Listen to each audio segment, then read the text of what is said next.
Video 2. All right, this is recording with my mentor on video 2. This was the Florida Pioneers Best City lesson. So a lot of that was them coming together and collaborating to create a presentation.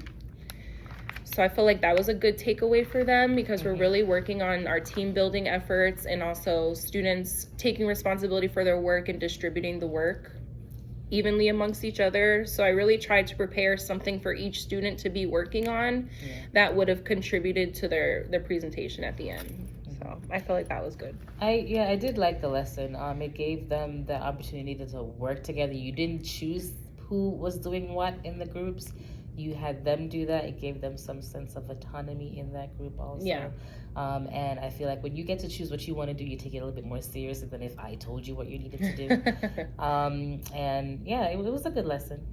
One suggestion that I had was it wasn't a suggestion. I liked the using the technology, the iPads for the quiz questions. Thank you. And the privacy boards too.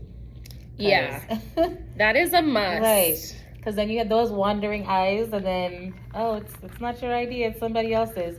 So the privacy boards and the technology use was good, and the timer also, because for some reason they feel like they have all the time in the world. Yeah. And it gets them, used to being timed, especially since they do take timed tests. Yeah. That's definitely one strategy I always consistently use is the timer, and the students are very expective of that. And when the timer's up, they kind of know, like, that's it. Unless, like, majority of the room is still working, then I'll give them another 5 minutes as a courtesy. But usually when the timer's up, they're pretty good at finishing what I need them to finish. And I like that you were able to add math into the lesson also. Yeah. Because why are we doing math in ELA? Yeah, exactly. It's like math shows up in more than other ways than you might think. So getting that extra practice, that review, even though you're not in math class, was nice also. Yeah, it was fun to see them doing it, especially it's kind of out of my element as well. And they did need a little help, but they got it. It was basic math problems, so that was good. Okay, so you've watched my final video. I showcased standards 1 through 8. How effective do you think I was in showing those standards and showing you, like, this is what I'm doing? I guess the documentation in each step, like in the video, it just says I'm doing standard 2, I'm doing standard 3 here. Do you feel like overall it was pretty effective or proficient? I think it was good. Thank you. Awesome. So another thing is, we're moving into the next school year. You're currently the team leader. Next year, I'll be taking on team leader for 4th grade. Do you have any advice for that? Yes. All right. So, just a few. I think you'll do a great job at it. Just a few. Maybe make sure that oh my gosh, the organization. Yeah. Keeping your calendars and your notebooks, take notes of everything. Yeah, I gotta get better at taking notes. Yeah, have a little notebook so that you can jot things down, and keep an extra copy of all the paperwork, because you never know who might come to you and say, I had this, but I don't know where it is. Do you happen to have an extra copy? Okay. I got that quite a few times this year, so that's good to keep extra copies of everything just in case.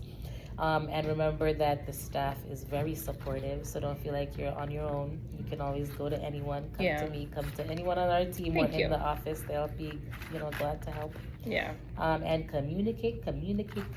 Yeah. And share the load, because you're a team lead, but that doesn't mean you have to do everything on your own. Yeah, I'm going to be really great at delegating things and trying to highlight others and their leadership qualities. That's something I did a lot in my old job in management, so I'll be excited to do that again. I took a 2-year break from a leadership role, so I'm excited to be stepping back into one. Yep.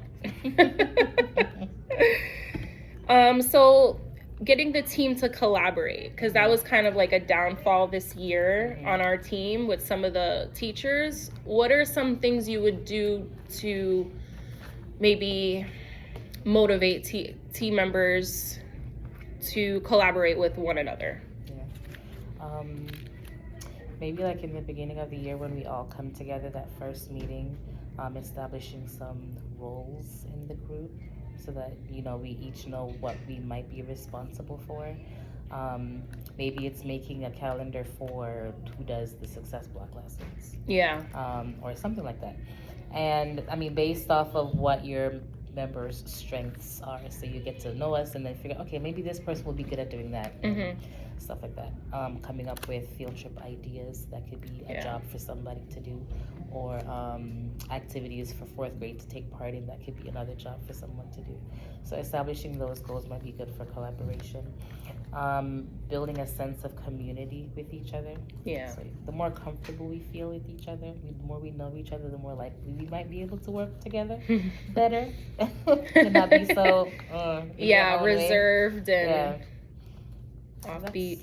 All right, awesome. Thank you, and I really appreciate your help during this mentoring process. And if there's any questions, be sure to reach out.